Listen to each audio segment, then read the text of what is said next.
Good afternoon, everyone. Everyone looks amazing.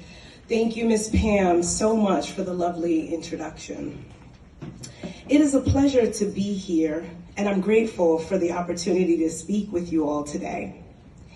Today is my birthday, so it makes it even more special for me. It is Black History Month, and today's theme is celebrating the achievements of African American Floridians. Black History Month started in 1926 as a way to recognize the achievements of people of African descent. When it first began, the celebration lasted a week, the second week of February, which was obviously not enough time to recognize us. In fact, Africans, not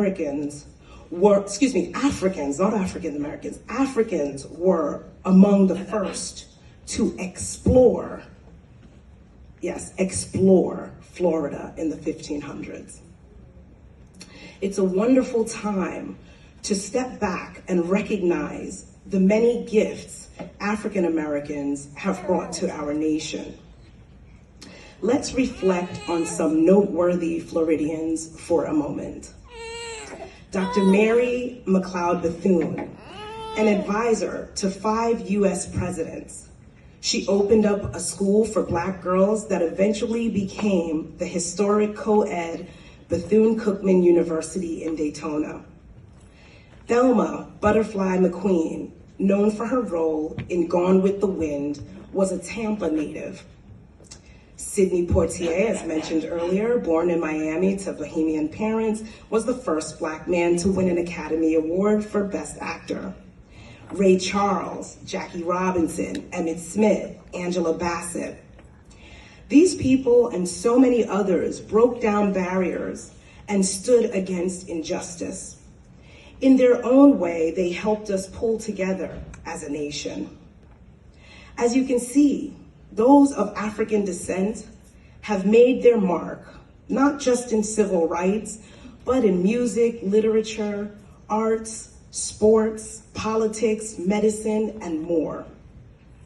These are great accomplishments considering it has not been long since Black Americans were legally excluded from so many aspects of American life.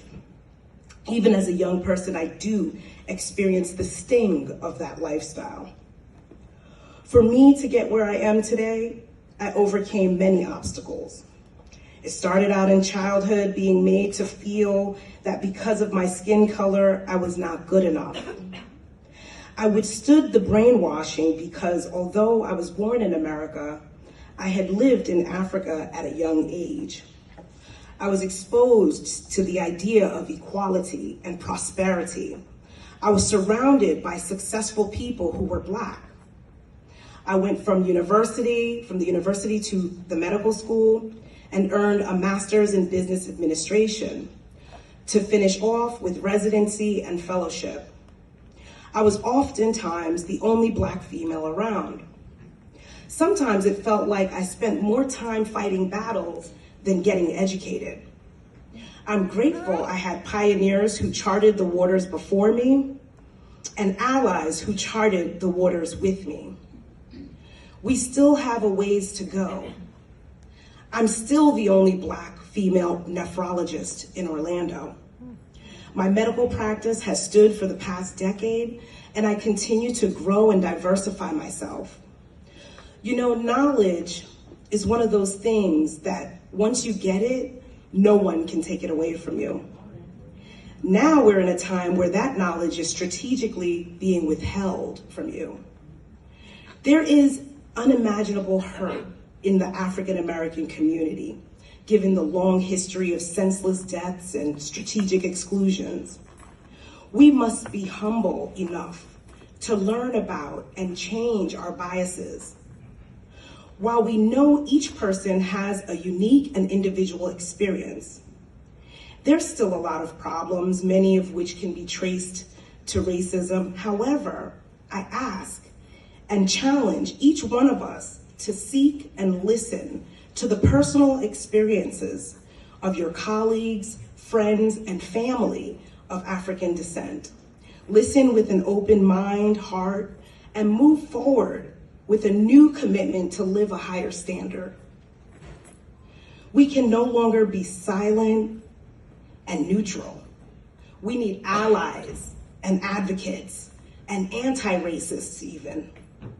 Make a commitment not to look the other way.